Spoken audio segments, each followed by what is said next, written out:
What's going on, everybody? Today in this video I'm going to be going over everything you need in order to start your own pressure washing business. This is pretty much the exact equipment that I used when I started off, which has led me to, invest in new equipment and just really grow my business. I'm going to keep this as cheap as possible for you guys because I wish I had this video when I started off, because I know how difficult it is to not waste money on stuff you don't even need. I'll put Amazon links down in the description for everything that you see here, so I'll keep it super simple for you guys. If you purchase through my link, I get a little bit of commission, so it helps me as a creator to keep making these videos. All right, let's get straight into it and not waste any more time. The first thing you will need is obviously a pressure washer. Now this kind of determines how fast you want to work and how much money you want to make. There's kind of two options when you're starting off. There's a 4 gallon a minute and a 2.5 gallon a minute. The 2.5 gallon a minute will be usually around the $600 mark, and the 4 gallon a minute will be around the $1,500 mark. You can kind of base this off your budget, but you will hear this a lot in the pressure washing community: the more flow, the more dough. I truly believe this because I have an 8 gallon a minute pressure washer and I get done with jobs so much faster, which allows me to do more jobs a day, which is more money. All right, the second thing you need is a surface cleaner. I can't stress how bad you guys should get one of these. It's a great investment, and it will save you so much time in the long run. Using a wand is fine, but it will just take you so much more time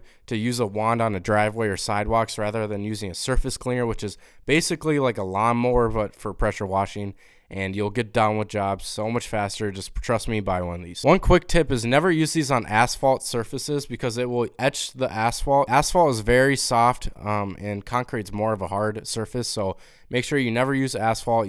On asphalt, you kind of just want to rinse it, apply your sodium hypochlorite, and let that do its job. Never use a surface cleaner on asphalt. Now, the tricky part is what size surface cleaner to get. I like to think how many gallon per minute pressure washer you buy is you just multiply that by 5. So if you have a 2.5 gallon per minute pressure washer, you multiply that by 5, you come out with 12.5. So make sure to kind of stick around that 12-inch mark for your surface cleaner size. You can probably get up to 14 inches, but you don't want to push it.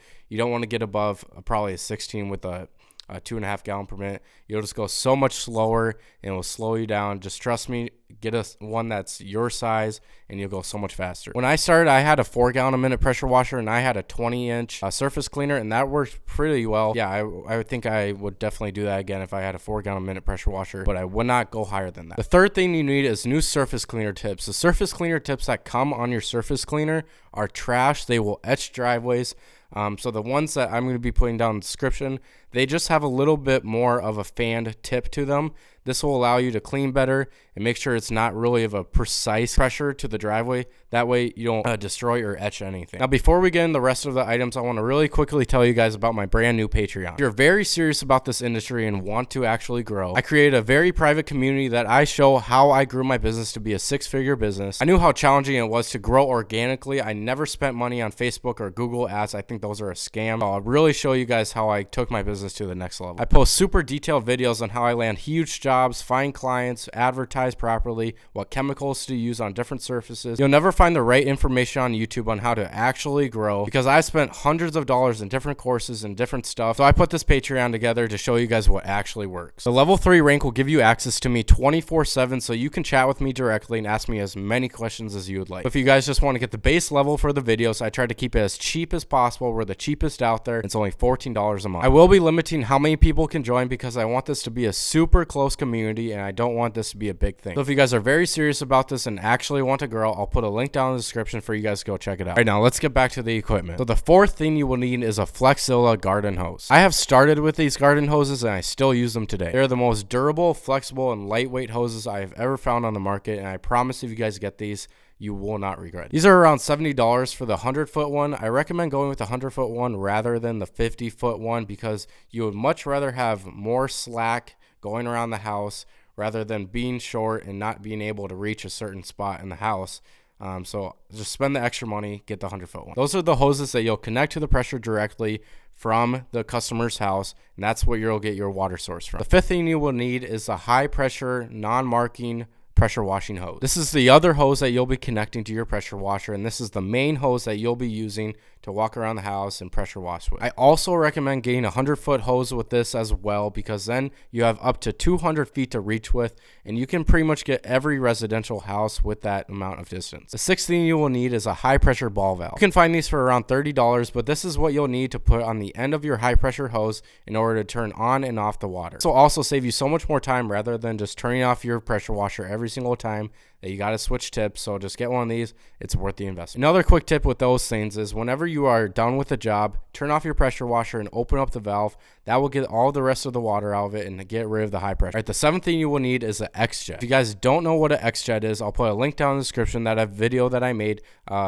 It's basically a detailed video of how to actually use these and how to connect them. But these are a super cheap and effective way in order to do house washes or post-street driveways. You never want to use hard pressure on vinyl siding or house. You can usually do it on brick, but not like vinyl siding. You will etch the house and you'll cause a lot of damage. And I promise you, just never use high pressure on a house. You always want to downstream. What you downstream is called sodium hypochlorite. It's basically called SH in the pressure washing community. But quickly, what you basically do with it is you fill up a bucket with SH and you put the end of the X-Jet in it. And once you start spraying your pressure washer, it will automatically pull the chemical in order to spray it on the house. Once you spray it on, you just quickly rinse it off and everything will turn out great. Right, so the next thing you will need is sodium hypochlorite. You can usually find this stuff at your local pool store or a Walmart. What you're basically looking for is a 10 to 12.5% mix of sodium hypochlorite. All right, the next thing you will need is body protection. I can't stress this enough. I always protect my body whenever I'm using sodium hypochlorite or high pressure, because sodium hypochlorite can irritate your skin. And if you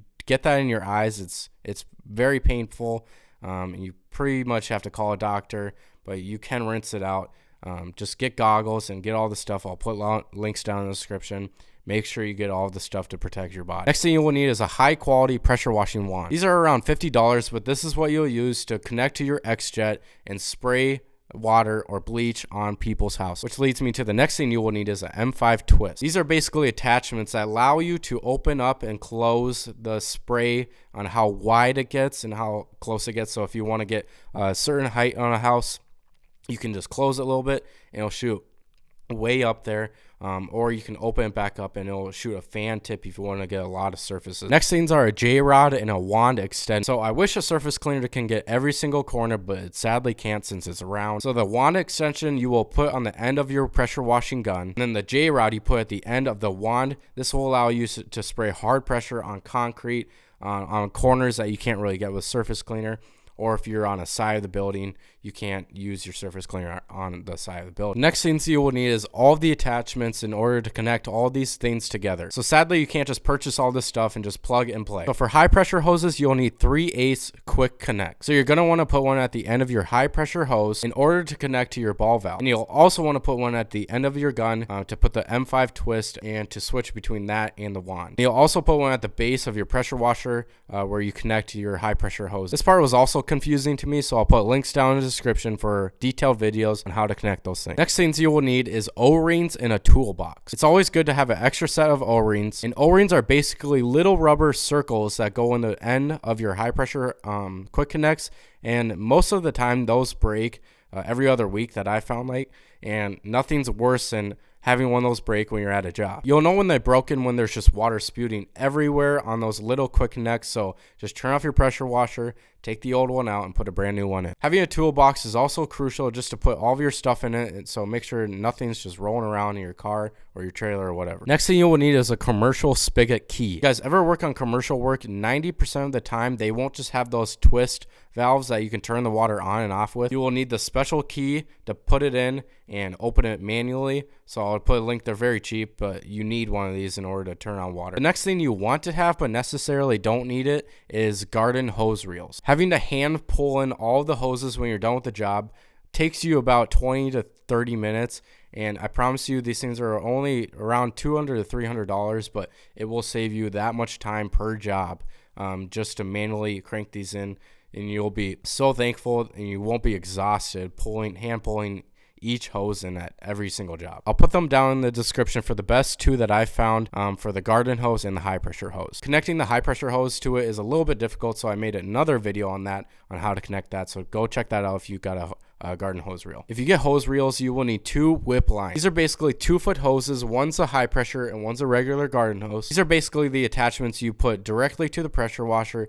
to your hose reels. I recommend going with the 5-foot ones. This is just a leeway. It'll give you a little bit of room, but you will need these in order to connect to your pressure washer and then your hose reel. If you guys have the budget for a trailer, I strongly recommend getting one. It will save you so much more time, and it's much more efficient to have one of these. You can usually find these on Facebook Marketplace for pretty cheap, and what is great about trailers is if you guys don't want to do this in the end run, you can always resell your trailer for basically what you bought it for. I also have a super detailed video on how I put my old trailer together, so if you guys want to go check that out, I'll put a link down in the description for that as well. Overall, this is probably a couple $1,000s worth of equipment. If you guys are very serious about this, pressure washing is a great way to make some extra money or even quit your job and do this full time. It took me years to figure out the system and how to actually grow your business. If you guys are very serious about this, I strongly recommend going to go check out my Patreon. You can cancel at any time, and I truly want to see you guys actually grow. Anyways, thank you guys for watching this video. I'll see you guys in the next one.